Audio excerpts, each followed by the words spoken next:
Engines generate the power needed to move your vehicle by burning fuel and air. The amount of air entering the engine is measured using sensors such as the mass airflow sensor. The engine computer then calculates exactly the right amount of fuel to spray for the most efficient combustion with that amount of air. Turbochargers force air into the engine faster.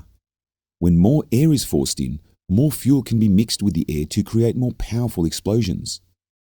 While this might sound like it will result in a less fuel-efficient car, the turbo allows for smaller, lighter engines to be fitted, which use less fuel most of the time, but have power when you need it.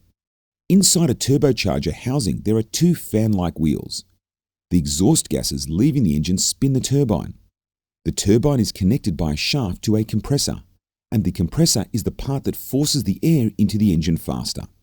Turbos get very hot, so coolant and oil lines are connected to help cool and lubricate all the moving parts.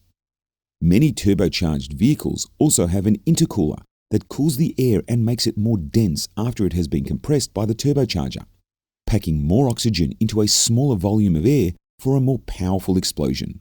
The most common cause of turbocharger failure is a lack of correct lubrication. The internal shaft and bearings of the turbocharger spin at speeds of up to 150,000 rotations per minute, so correct lubrication is critical.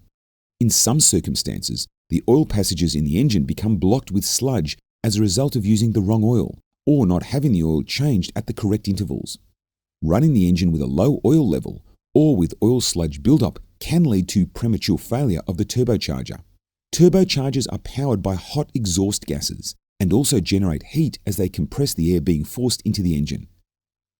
If the engine is not running correctly, for example, if fuel injectors are leaking, the temperature of the turbocharger can be raised to the point that damage can occur.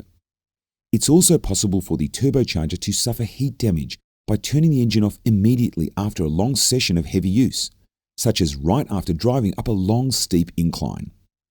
Allowing the engine to run at low power for a few minutes after heavy engine use will help to preserve the life of the turbocharger.